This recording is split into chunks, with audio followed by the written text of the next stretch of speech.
Hi there. My name's John Stevens. I'm pastor of Zion Lutheran Church in Oregon City, Oregon, and we are part of the ELCA. And welcome to Dollar Store Children's Sermons, where I take a look at the lectionary text and I tie him to an item from the Dollar Tree or the junk drawer or the kids' room or the garage. Thank you so much for spending a little bit of your week with me in this way, and thank you for the love that you are sharing with your kids and your congregation and your families. You, my friend, are rocking it. Thank you. And thank you for your partnership in this ministry. This is for the narrative lectionary, and we are dipping our toes, our fingers, our foot fingers into the story of Hannah. But I was reading the commentary on workingpreacher.org. If you're not familiar with the site, actually with the narrative lectionary, you probably are familiar with the site for sure. But check that out.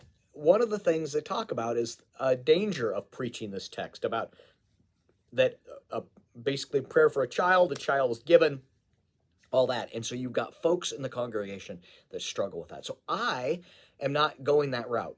I am going the route of prayer, and I'm going to the direction that we have a God that listens to us. Beyond answers, beyond God being a magic genie that we rub a lamp and giving us three wishes. Beyond that, that sounds like I think that about God. No. But rather than talking about the answers that we get, talking about how important it is that we have a God that we can talk to, that we have a God that listens to us. And that, man, I tell you, as a kid, knowing that you are being listened to, there's power in that. You know it when you stop and there's a kid in your congregation and they come up and they're like, and they're they're talking to you, and I mean, come up to you and start talking to you about Minecraft, about roadblocks, about their new pair of shoes, that light up and they can run really, really fast. All of the ways that they want to share a bit of their life with you. And when you take the time and listen to them, you know how powerful that is. And to lift up that we have a God that listens to us. So, a couple of directions. One is you could listen to an adult, have an adult come up and they sit down and start talking and have maybe a 30-second conversation. They get done with the conversation and they respond, "Thank you so much for listening to me. Thank you. Thank you." And then they head off. And then the springboard into how God listens to us, that when we come up and we pray to God, God is listening to us. There's that. You could do a phone call. Someone calls you from the back of the congregation. I always think this would be hilarious, that the person's in the sanctuary and they give a call, and so you can hear them speaking. All the kids can hear them speaking, and to you as you're on the phone. It rings and you're like, "Hey, oh yeah, hi, man, I haven't talked to you for so long." And that person's in the back, and you have a conversation. You might want to script it because that improv conversation might be very short. But having that conversation, hey, man, I'm so glad you answered. I was hoping I've got this problem.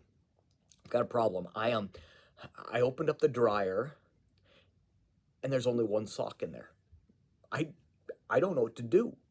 It's my favorite pair of socks, and it was Scooby-Doo socks. They were both socks, and I lost one. I don't know what to do. I'm kind of sad about it right now, and they have that conversation about something, and then ultimately, so okay. Oh, by the way, I've got a lot of kids here, and can we talk later? Can you and I get together and maybe we can go to the store. I can help you find another pair of socks, or maybe I can help you search the place and find the socks. Anyway, so you've got that kind of conversation, and then it's about how we listen to one another, and about how God listens to us. So it's a one step off from the direction of the text, but I think it's faithful to the text, and I think it also sidesteps some emotional baggage that you might be picking up when that needs to happen elsewhere. I, I think that I'm going to leave it saying it that way. I could probably rework the words a little bit, but you know what I mean. So, all right, that's my springboard. Thank you. Thank you for listening to me. Thank you for being here. Thank you for your partnership in this ministry. And thank you for the love that you're sharing with your kids and your congregation and your families. You are rocking it. All right, we'll see you next week. Peace.